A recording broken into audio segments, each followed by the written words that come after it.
So Democratic politicians have seemed to have lost their minds. And the problem is the American people have fallen for it.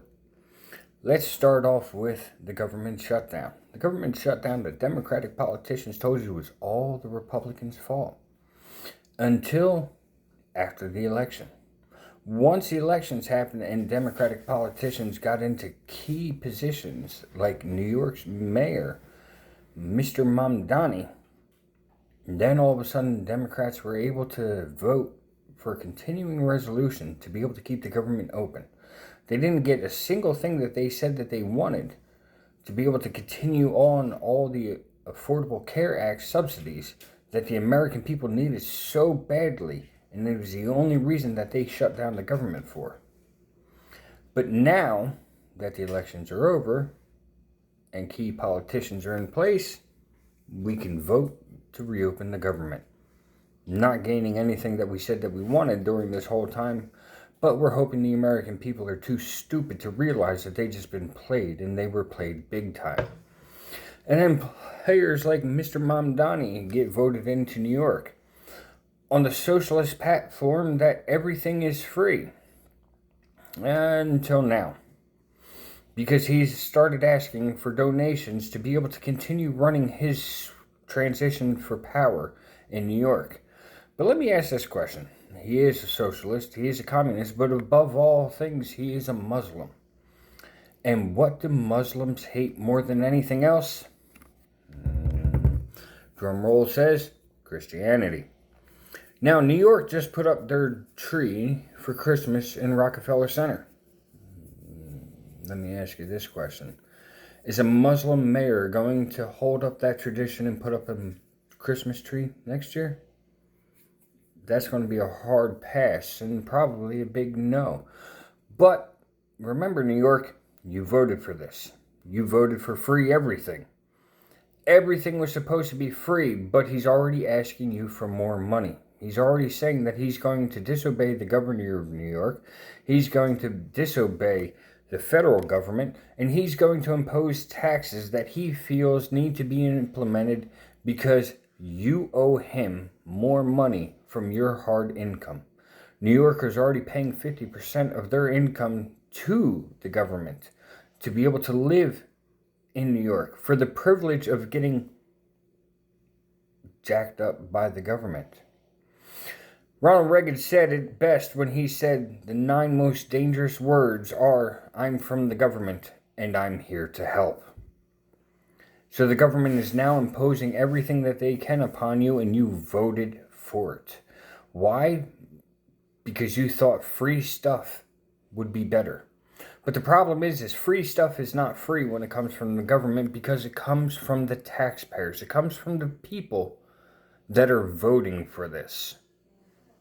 Anything that is government funded is taxpayer paid. But apparently New York needs to find out the hard way. Just like Chicago. When Mayor Brandon Johnson turned around and said that the budget for Chicago was in such a huge deficit that him and J.B. Pritzker needed to figure out a way to be able to come up with how to raise the budget. And what did they decide to do to increase money for the budget? Well, property taxes in Chicago just went up 100% in 1 year. So if Grandma was paying $5,000 a year in taxes, she's now paying $10,000 a year in taxes. That's right. Grandma's now going to lose her house because she's on Social Security. She cannot afford $5,000 a year extra in taxes just to be able to pay for Brandon Johnson's whatever. Because let's be honest, Chicago is a war zone. It has been a war zone for a long time. And a lot of the residents of Chicago are starting to stand up and realize that what they have voted for has been doing nothing but harm to them. Well, you reap what you sow, unfortunately. Then you move on to Jasmine Crockett, the wonderful politician from Texas.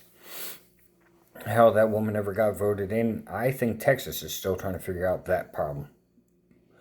But she went in to the Senate and she started talking about how Republicans have taken money for campaigns from Jeffrey Epstein. Not the Jeffrey Epstein, she decided to backpedal and say, because he was dead before some of these donations were actually made to the politicians that she said they were made to.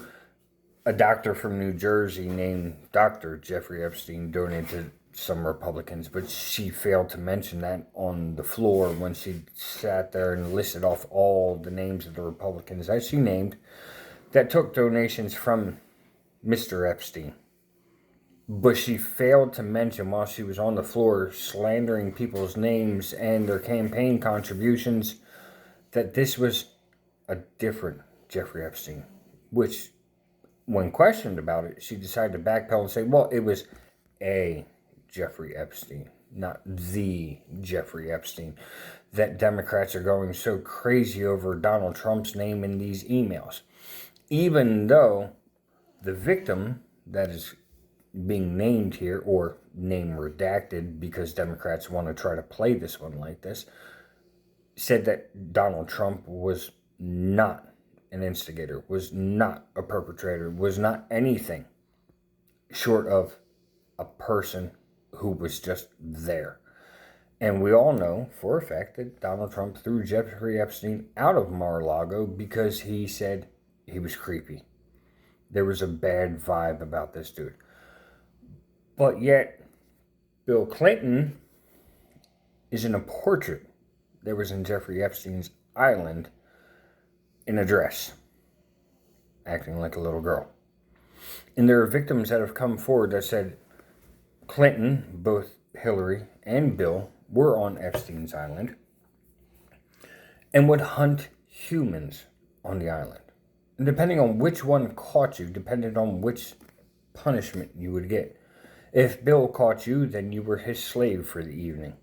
If Hillary caught you, you wished Bill had caught you, because Hillary apparently liked to use tasers and different weapons on these girls on the island. But now, all of a sudden, Democrats are trying to re-release files blaming Trump, which these emails have already come out. So now Trump has moved forward telling his DOJ to release all the files and put all the Democrats on notice. Then you're moving forward to Gavin Newsom, the governor of California, who has said that he has over 24 Trump 2028 hats at his house. And Gavin Newsom has also decided that he may run for president in 2028. The problem is Gavin Newsom is the governor of a state that is one gigantic dumpster fire after another. Gavin Newsom likes to think that he is number one in a lot of fields, but what Gavin Newsom is number one in is not anything to be proud of. California used to be an absolutely beautiful state. It used to be a place where companies would go to try to thrive, survive, and do better than anybody has ever imagined. Now major companies are moving out of California like this state is on fire. But the problem is the majority of the time, in one form or another, California is on fire. And the governor cannot control what is going on in his own state. Gavin Newsom will never be able to become the president of the United States because the people of the United States see how he has run what used to be one of the most prosperous, beautiful states in this entire country. And he has run it into the ground, all for political gain and lining his own pocketbook. Democratic politicians lately have shown their true colors. Sadly, a lot of people in this country have not been able to pull the curtains back and see through the garbage that they are showing. Now, this by no means says that Republicans are the better way to go. Both sides lie, absolutely. because absolute power corrupts absolutely. So once these politicians get into power, they want to stay in power. And they're going to do and say what they feel they need to do to stay in political power. But you need to weigh the good versus the evil. The evil is places like Virginia, where your attorney general says he wished death upon his political opponents, his children, to die in their mother's arms. So this way his political opponent could know pain to change his stance. But yet that is what got voted in Virginia. Democrats lie. They lie to your face. They blame everything they can on their political opponents. They wish death upon their families. And yet for some reason the American people still vote them into power. We, the people of the United States, need to do better. We need to realize when we're being lied to and how deep these lies run. We cannot vote this evil into power and think that the country is going to do better. If we want this country to do better for the children and our grandchildren to come, we need to stop doing what we know is wrong. Just because somebody promises us something doesn't mean it's going to happen. Mamdani has promised the world and it's all going to be free. And yet we know that will never happen. We need to turn back to the church. Sit down in the pews on Sunday. Listen to the sermons delivered by the pastors. And I'm not talking the flashy pastors. The ones that just say the fancy words that they think we need to hear or we want to hear. We need to find an old school pastor. One that picks up the Bible and knows it verse by verse, word for word, and will sit down and discuss everything with everybody in the congregation. We need to go back to the church and realize the times when this country was great. When wars were fought because of a 2% tax increase. When we told a tyrannical government we will no longer stand for what you say we need to do.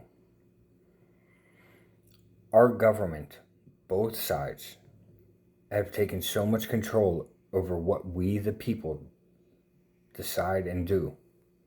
They have forgotten that we're the ones that elect them. We're the ones that put them in power. We're the ones that keep them in power because they are supposed to serve us.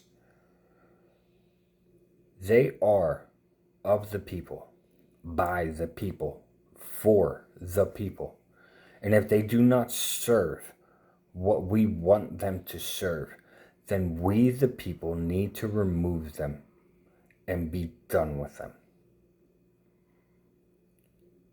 The president has term limits. Every position in government should have term limits. So you either serve your purpose and move up to the next stage of political, or you move on. Because if you're not serving the people, you don't need to be in power. No longer should politicians be a career choice where people go in only having a couple $1,000s in the bank and come out 20, 30, 40 years later being millionaires with over $230 million, $250 million in the bank. That is absurd. A politician should get paid what the people in their constituents get paid. End of the story. We, the people, need to take this country back to make this country great again, and not for ourselves, but for our children, our grandchildren, and future generations, so they have something that they can believe in, something they can be proud of, and something they can look forward to handing down to their own children. We, the people, set the stages for what comes next. And it's time that we stepped up and did what is needed to make sure that our children and future generations can be proud of the people that we were and proud of the country that they have inherited. If you feel the same way I do, please like, comment, share, subscribe. Thank you guys. Have a great day. Bye.